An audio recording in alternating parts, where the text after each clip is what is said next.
Sebelum subuh pun mereka semua sudah bergerak ya, untuk melakukan segala sesuatu acara-acara yang meriah menyambut hari Paskah. Mengapa? Karena pandangan kekristenan sebenarnya hari Paskah ini adalah intinya kekristenan. Banyak nabi yang lahir, betul, tetapi tidak banyak yang bangkit. Hanya Yesus Kristus. Banyak nabi yang lahir, tapi tidak pernah bangkit. Siapa yang bangkit? Yesus Kristus.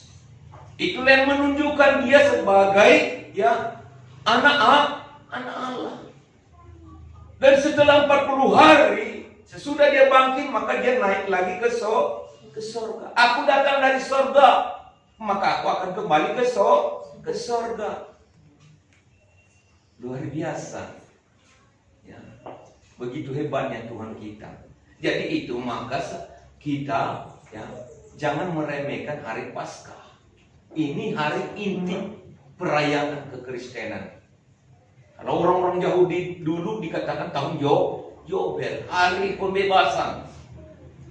Kalau disebut Paskah itu adalah hari keluarnya orang Israel dari perbudakan Mesir, di tanah Mesir menuju ke tanah Kanaan. Kalau di zaman Yesus Kristus itulah yang disebut hari Tuhan, hari kemenangan, dianugerahkan kepada saya, kepada saudara, kepada kita semua.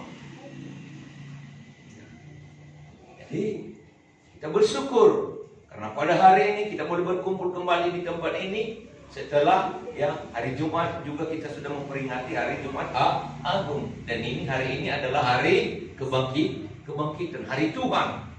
Jadi saya berikan tema firman Tuhan kepada kita pada hari ini, hidup dari kematian. Ya. Tuhan telah memberikan kepada kita hidup ya untuk hidup dari kematian. Dia telah hidup dari kematian untuk kita, untuk menunjukkan kepada kita bahwa ada hari esok, bahwa ada keselamatan, bahwa ada harapan. Dulu di kalangan Yahudi ada dua golongan agama yang keras. Satu disebut agama Farisi, yang kedua disebut agama Saduki. Agama Farisi percaya bahwa ada kebangkitan orang mati. Sementara agama Saduki, manusia kalau sudah mati sudah habis, selesai, tidak ada perkara. Untuk menjawab tentuan pemikiran golongan agama ini, maka Yesus menunjukkan ya bahwa dia yang sudah bangkit, bahwa ada kebangkitan orang mati. Kalau orang Farisi dulu, saudara, adalah suatu golongan agama yang keras, sangat keras, ya, disiplin. Kalau agama Saduki ini adalah agama politikus, ya, yang dianut oleh golongan-golongan orang-orang munafik, orang-orang elit, ya, golongan-golongan yang memerintah. Nah, jadi mereka tidak percaya bahwa ada kebangkitan. Manusia kalau sudah mati sudah selesai, berakhir di kuburan. Tidak. Ya. Tuhan Yesus menunjukkan bukti sebagaimana yang tertulis di dalam Ibrani pasal 9 ayat 27 bahwa manusia mati satu kali dan kemudian dihakimi. Ya. Nah, berarti ada hidup sesudah mati, sesudah tubuh ini mati. Tubuh ini, saudaraku yang kasih, ya, akan kembali kepada tanah. Sama seperti ya ketika kita diliturgikan, yang dari tanah kembali ke tanah, yang dari debu kembali ke debu. Tetapi yang daripada Allah kembali kepada Allah. Manusia dulu diciptakan dari debu tanah, tetapi sepertinya patung, seperti boneka. Lalu Tuhan menghembuskan nafas dalam ya patung itu, maka dia bergerak, maka disebut dia manusia. Inilah artinya Adam sama dengan manusia. Nah, saudaraku yang kekasih, hidup dari kematian. Ada dua hal kematian yang perlu hidup. Yaitu pertama kehidupan, hidup dari kematian rohani. Ya. Hidup dari kematian rohani. Kalau hidup dari kematian badani itu nanti setelah kita beralih dari dunia ini, lalu diberikan Tuhan kepada kita tubuh yang baru. Ya, diberikan kepada kita sesuatu pakaian yang baru. Ya. Segala tubuh dari dunia ini, pakaian yang dari dunia ini tinggal di dunia ini. Tetapi ada tubuh surgawi, tubuh rohani, tubuh kemuliaan yang Tuhan telah siapkan bagi umat yang percaya. Dan inilah harapan kita, saudara. Mengapa kita menjadi pengikut Yesus Kristus? Karena hanya di dalam Yesus Kristus ada jaminan keselamatan. Karena hanya di dalam Yesus Kristus ada jaminan untuk bangkit, dan bangkit untuk hidup yang kekal. Bangkit untuk mengalami damai sejahtera dan sukacita sampai selama-lamanya. Ya. Bukan bangkit untuk dihukum. Memang manusia semua bangkit, tetapi ada yang bangkit untuk dihukum, dicampakkan ke api neraka. Dan bukan hanya 1 minggu, bukan hanya 1 bulan, bukan hanya 1 tahun, tetapi sampai selama-lamanya. Di sana nanti tidak ada lagi yang anjuran untuk melakukan naik banding, memohon kemurahan Tuhan. Oh, berikanlah kemurahan kepada kami ya Tuhan. Sama seperti orang yang kaya yang berdosa, yang masuk neraka. Bukan semua orang kaya berdosa ya saudaraku. Ada yang percaya kepada Tuhan. Tetapi yang disebut di dalam Alkitab ini ya Lazarus dan orang kaya. Orang kaya ini berdosa karena apa? Ya, dia hanya sibuk untuk mengurusi kekayaannya tanpa mengindahkan persekutuan kepada Tuhan. Lalu dia mati. Setelah dia mati, ya dia mengalami sesuatu panasnya api neraka, dan dia melihat di atas, ya nampak kepadanya Abraham, dan dia berkata, Tuanku Abraham, di atas di pangkuanmu ada Lazarus yang sudah lebih dulu mati daripada saya, tetapi ia ada bersamamu. Suruhlah dia kepada aku di sini untuk membawakan kepada aku air, hanya setetes aja pun, ya sungguh ya, memuaskan dahagaku. Saya pikir memuaskan dahagaku. Apa kata Abraham kepadanya? Anak, engkau ada di sana, kami ada di sini. Yang sudah di sana tidak bisa lagi ke sini. Yang sudah ada di sini tidak bisa lagi ke sana. Ada jurang yang memisahkan kita. Itu kata siapa? Kata Abraham. Yang ada di atas Firdaus, tempat peristirahatan. Sementara dia di alam maut yang penuh kengerian, yang dia mengalami jeritan dan keretakan gigi. Lalu dia berkata, di sini, di dunia ada saudaraku. Kalau bisa, biarlah ada orang yang melayani di mereka, supaya mereka nanti jangan dicampakkan, jangan ditempatkan di tempat saya ini. Apa kata Abraham? Anak, mereka kan sudah memiliki kitab para nabi. Cukuplah itu mereka baca. Kalau mereka percaya, cukuplah itu mereka dengar. Kalau mereka patuh dan taati, maka mereka tidak akan ke sana. Tetapi kalau tidak mereka percayai, sekalipun Elia, sekalipun Yesus pun datang kepada mereka, kalau mereka tidak mau bertobat, tidak akan juga. Tetapi yang menunjukkan kita setia kepada Tuhan adalah pemahaman kita akan firman Tuhan. Kalau sudah kita memahami firman Tuhan itu, sudah hidup di dalam hati kita, apapun yang terjadi dalam hidup ini, sekalipun lembah dan jurang yang curam kita lalui, ombak yang mengamuk kita lewati, kita tetap kuat. Apapun yang terjadi dalam hidupku ini, takkan kuragukan kasih-Mu Tuhan. Haleluya. Luar biasa. Jadi saudara yang kekasih, ya, kita perlu bangkit dari keterpurukan rohani kita, supaya kita jangan masuk dalam jurang alam maut. Dan Tuhan Yesus telah membuktikan kebangkitan itu bisa terjadi. Hidup dari kematian itu bisa nyata bagi kita. Bisa saudara? Bisa? Mau hidup dari kematian? Mati untuk dihukum atau mati untuk berkemenangan?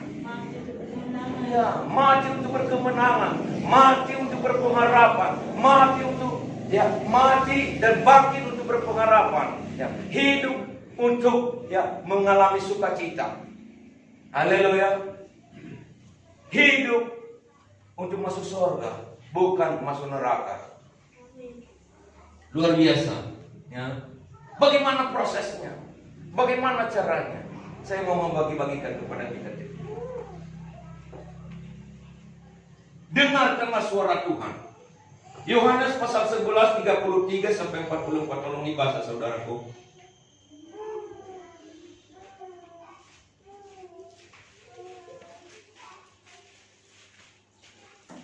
Yohanes pasal 11 ayat 33 sampai 44. Yohanes pasal 11 ayat 33 sampai dengan 44. Ketika Yesus melihat Maria menangis dan juga orang-orang Yahudi yang datang bersama-sama dia, maka masihullah hatinya. Ia sangat terharu dan berkata, "Di manakah dia kamu baringkan?" Jawab mereka, "Tuhan, marilah dan lihatlah." Maka menangislah Yesus. Kata orang-orang Yahudi, "Lihatlah betapa kasihnya kepadanya." Tapi beberapa orang di antaranya berkata, "Ia yang memelekkan mata orang buta, tidak sanggupkah ia bertindak sehingga orang ini tidak mati?" Maka masihullah pula hati Yesus. Lalu ia pergi ke kubur itu. Kubur itu adalah sebuah gua yang ditutup dengan batu. Kata Yesus, "Angkat batu itu."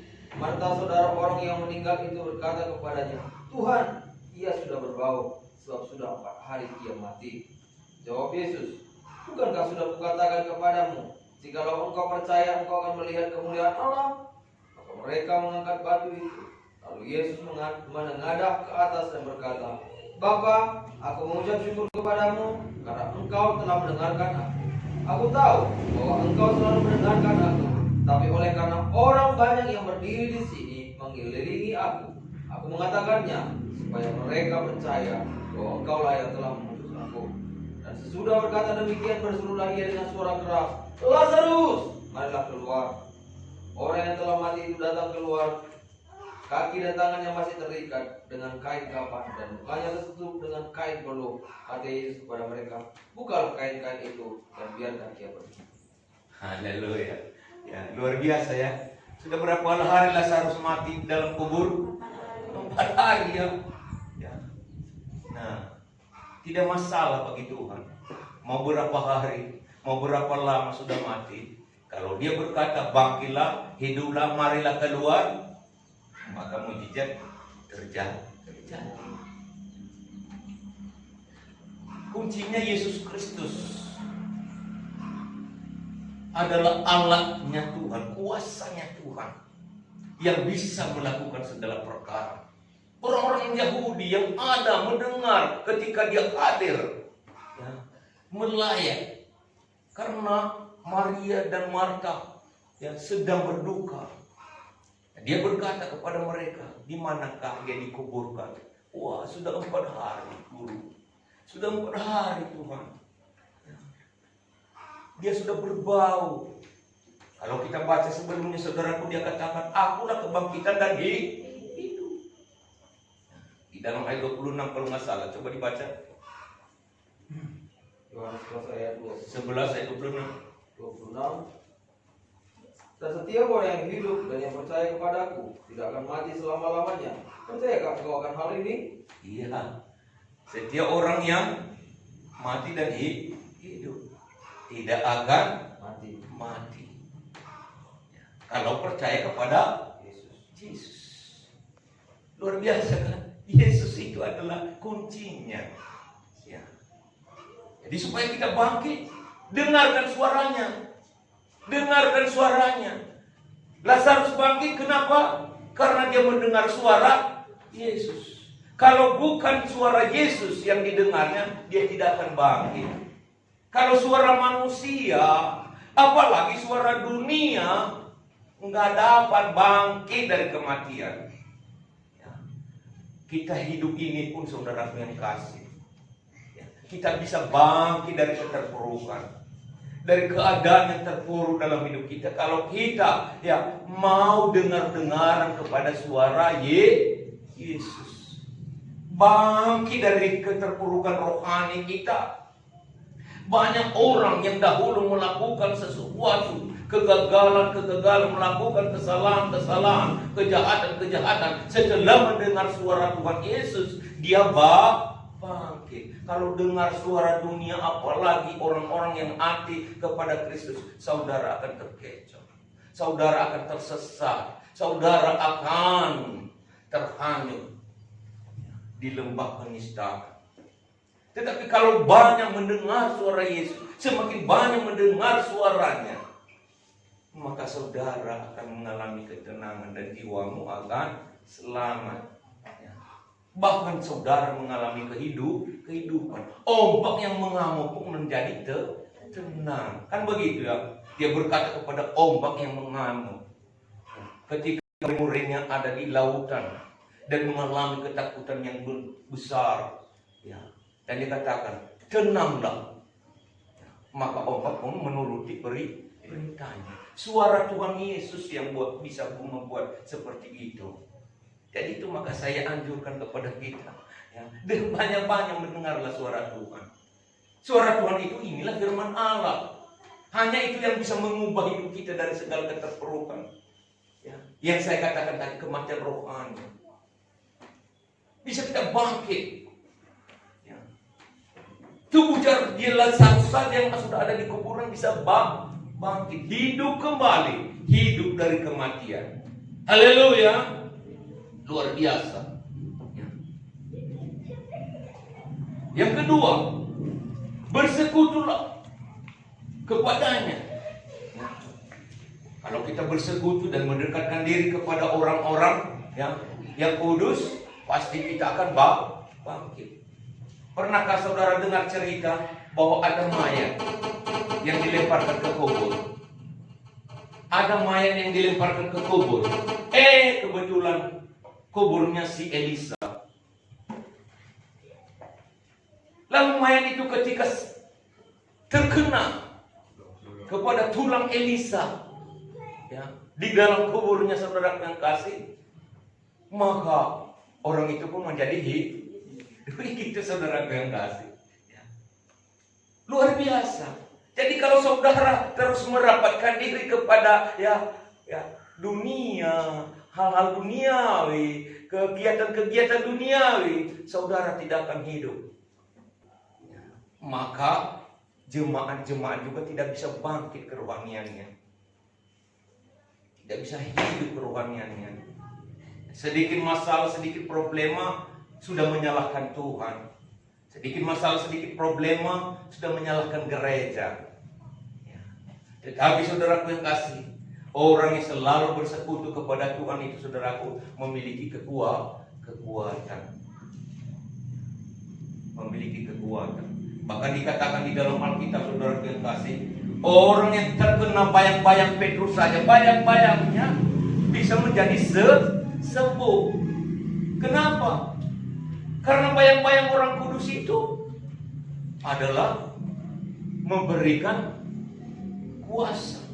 Elisa juga saudaraku memiliki dua roh yang berganda, dua kali lipat kekuatan kuasa. Karena apa? Hanya karena baju Elia, jubah Elia yang dilemparkan kepadanya ketika Elia naik. Dia katakan, berikanlah kepada aku dua bagian daripada rohmu. Wah, hal yang tidak mungkin itu ya Elisa. Tetapi kalau engkau sanggup memandang ketika aku naik, kau akan mendapatkannya. Itulah saudaraku yang kasih. Ketika Elia mau naik ke surga, Elia berkata kepada, udahlah kembalilah engkau engkau tidak akan sanggup melewati berbagai tantangan bersama dengan aku. Karena aku mau pergi ke Betel. Tidak masalah Tuhan, kata si Elisa. Setelah sampai di Betel, aku mau ke Jericho, turun. Tidak masalah, aku ikut. Aku mau turun lagi ke sungai Yordan. Tidak masalah. Aku mau ke seberang lagi. Tidak masalah, aku tetap ikut, kata si Elisa. Maka tiba-tiba setelah mereka, saudaraku, sampai ke satu tempat, nampaklah mereka berkuda, ya, saudara yang kasih dari sorga untuk menjemput Elia supaya terangkat ke atas. Lalu Elisa melihat, Tuanku, Tuanku. Dan datang Elia, melemparkan jubahnya kepadanya dan ditangkap oleh si Elisa, sehingga dia memiliki kekuatan 2 kali lipat daripada roh Elia. Yang terkenal melakukan mujizat itu kan Elia. Jadi saudara kasih, ya, hamba-hamba Tuhan yang benar itu, kalau kita selalu bersekutu dengan, kita juga akan mengalami api yang menyala-nyala, kekuatan kuasa yang menyala-nyala. Itu maka jangan sembarangan. Haleluya. Nah, kalau kita selalu bersama-sama dengan, ya, penggarong, mencopet, akhirnya juga kita pandai mencopet, saudara. Ya. Nah, kalau kita suka, ya, bersama-sama dengan orang penjamret, ya, wah, kita juga ahli lihat untuk menjadi tukang menjamret, ya. Pandang silap, udah di tangannya barang kita. Ya. Karena itu saudara yang kasih, kalau kita, ya, rajin bersama-sama dengan orang yang menyampaikan firman Tuhan, kita juga akhirnya nanti ahli untuk menjadi penyampai firman Tuhan. Ya. Orang yang suka berdoa, kita dekati terus, maka kita juga terbiasa untuk menjadi suka berdoa. Begitulah dalam hidup ini. Maka dikatakan dalam Alkitab, pergaulan yang buruk merusak kebiasaan yang baik. Ini yang kedua, ya, supaya kita memiliki kehidupan rohani dari kematian rohani kita, dari keterpurukan rohani kita, kita memiliki kehidupan rohani. Yang pertama tadi saudara yang kasih, ya, dengarkan suara Tuhan. Yang kedua, ya, bersekutu dengan Tuhan, bersekutu dengan orang benar. Baca dulu saudara Roma 6, 3-5. Inilah lambang persekutuan dengan Tuhan. Roma 6 ayat 3-5. Ya. Atau tidak tahukah kamu bahwa kita semua yang telah dibaptis dalam Kristus telah dibaptis dalam kematiannya? Dengan demikian kita telah dikuburkan bersama-sama dengan Dia, Ya. oleh baptisan dalam kematian, supaya sama seperti Kristus telah dibangkitkan dari antara orang mati oleh kemuliaan Bapa, demikian juga kita akan hidup dalam hidup yang baru. Sebab jika kita telah menjadi satu dengan apa yang sama, Jika kita telah menjadi satu dengan apa yang sama dengan kematiannya, kita juga akan menjadi satu. Kita juga akan menjadi satu Dengan apa yang sama. Dengan kebangkitannya. Kenapa kita bisa menjadi bangkit? Karena kita juga telah menyatukan diri kita dengan kematiannya. Dia sudah mati. Maka kita menyatukan hidup kita dengan kematiannya. Bagaimana caranya? Itulah baptisan. Haleluya. Baptisan itu saudara yang kasih, itulah yang diselamkan di dalam air. Ya. Itu namanya baptisan yang benar, ya. Bukan dipir-pir atau dipercik. Baptisan yang benar itu dimasukkan dalam air. Itu adalah lambang kematian Kristus. Dan karena kita sudah melakukan itu, maka kita sudah telah menyatukan dirinya dengan kematiannya. Nah, ketika kita diangkat dari air itu namanya sudah bangkit. Artinya kita sudah menyatukan diri kita dengan kebangkitannya. Maka karena itu, maka kita juga akan, ya, mengalami kematian dan kebangkitan bersama-sama dengan Kristus oleh baptisan itu. Inilah yang disebut persekutuan, ya, menyatukan diri dengan Tuhan. Jadi yang belum dibaptis, siap-siap untuk dibaptis. Ini tanda menyatukan diri dengan Tuhan, dengan Kristus. Haleluya. Inilah tertulis di dalam Roma pasal 6 ayat 3 mulai sampai ayat berapa tadi? 3 sampai 5. Sampai 5. Ya. Haleluya. Nah, yang ketiga yang mau saya tekankan kepada kita di sini, saudaraku yang kasih, ya, supaya kita hidup dan bangkit, tingkatkan, ya, munculkan semangat kita. Haleluya. Amsal 18 ayat 14, tolong dibaca.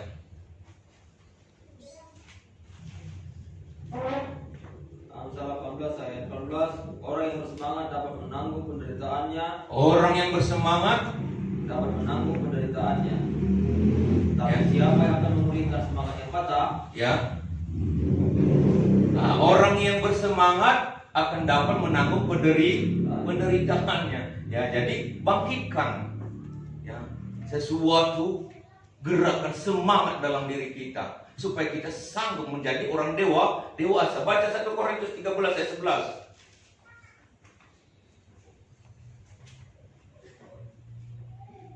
1 Korintus 13 ayat 11, ketika aku kanak-kanak, aku berkata-kata seperti kanak-kanak, aku merasa seperti kanak-kanak, aku berpikir seperti kanak-kanak. Sekarang sesudah aku menjadi dewasa, aku meninggalkan sifat kanak-kanakku itu. No, jadi orang yang semangat itu pasti dewasa. Ya, dan kalau sudah dewasa, pasti dia sifatnya pun tidak seperti anak. Ya. Jadi kalau udah memiliki sesuatu semangat, dia bertanggung jawab. Dia sanggup mengerjakan suatu pekerjaan yang berat. Ya. Dia sanggup berinovasi. Dia sanggup menciptakan sesuatu hal-hal yang memajukan, bukan yang melemahkan. Ya. Nah, saudaraku yang kasih, saya lebih suka kalau di kalangan persepak bolaan, ya, ada di situ saudaraku penjaga gawang, apa itu namanya? Kiper, ya. Ada juga ya pencetak gol, itu apa namanya saudara? Nah, saudaraku yang kasih, kalau saya dipilih di antara dua ini aja, saya lebih suka pencetak golnya. Kenapa? Dari karakternya, dari sifatnya. Penjaga gawang itu kan hanya menunggu, ya, menunggu bola. Ya. Tetapi pencetak gol itu berusaha sekuat-kuatnya. Bagaimana dia bisa mencetak gol? Dan saya lebih suka itu.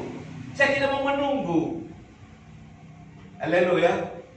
Inilah ya perbedaan-perbedaan daripada ya sifat dan karakter. Saya tidak mau menunggu siapapun. Tetapi saya mau berjuang, berusaha. Bagaimana saya supaya bisa ke depan. Haleluya. Saudara juga seperti itu. Jadi itulah yang membuat kita bisa bangkit. Bisa bangkit dan tidak mati atau kalah terus. Begitu dalam hidup ini. Jadi hari ini adalah memperingati hari hidup dari kematian, atau artinya dengan kata lain bangkit dari kematian. Hari Paskah, harinya Tuhan untuk saya, untuk saudara, dan untuk kita semua. Puji Tuhan, Tuhan yang memberkati kita. Haleluya. Sebentar saudara, kita akan melakukan perjamuan kudus.